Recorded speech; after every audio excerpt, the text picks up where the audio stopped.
معزز و محترم ناظرین و سامعین، السلام علیکم ورحمۃ اللہ وبرکاتہ۔ آپ تمام کا ہمارے یوٹیوب چینل اخبار الہند پر استقبال ہے، خیر مقدم ہے۔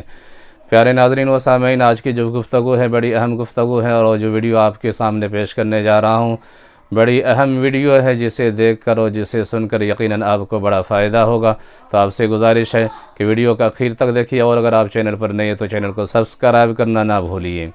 پیارے ناظرین و سامعین، الیکشن قریب آنے والا ہے، اور الیکشن کے وقت میں، الیکشن کے ٹائم پر کیا کچھ ہوتا ہے آپ حضرات بخوبی جانتے ہیں کہ کس طرح سے ضمیر کا سودا کیا جاتا ہے، ایمان کو بیچا جاتا ہے چند روپیوں کے لیے، چند پیسوں کے لیے، اور جو ہمارے ووٹ کے جو حقدار ہوتے ہیں، مستحق ہوتے ہیں، ان کو دینے کے بجائے کسی اور کے حق میں ہمارے ووٹ چلے جاتے ہیں۔ تو اسی کے متعلق دل کو جھنجھوڑنے والی، دل کو چھو لینے والی بات، شہر کولار کے مسجد بلال کے امام و خطیب حضرت مولانا خلیل اللہ صاحب رشادی دامت برکاتہم العالیہ کی چھوٹی سی کلپ اور چھوٹا سا بیان آپ حضرات کی خدمت میں پیش کرنے جا رہا ہوں۔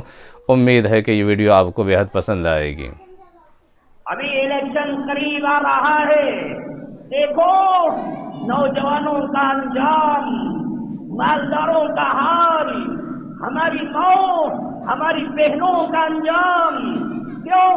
الیکشن کے قریب چند پیسے ملنے والے، یہ رشوت، یہ حرام، یہ بدکاری، ایمان کا سودا کرنے والے، اور اپنی مسلمانی کا سودا کرنے والے، اپنی عزت کا سودا کرنے والے۔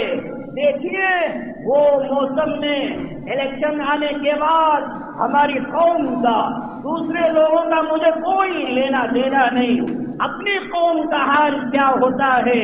چند پیسوں کے لیے نہ روزہ دیکھا، نہ تلاوت دیکھا، نہ تراویح دیکھا، نہ نماز دیکھا، نہ شرم و حیا، نہ عزت، نہ اپنی غیرت، نہ اپنی حیا دیکھا۔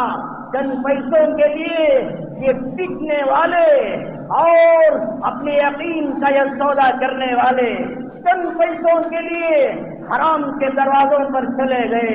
اللہ رحمت کے دروازے کھول رہا ہے، آسمان کے دروازے، جنت کے دروازے کھول رہا ہے، ہم خیر کے دروازے بند کر رہے ہیں۔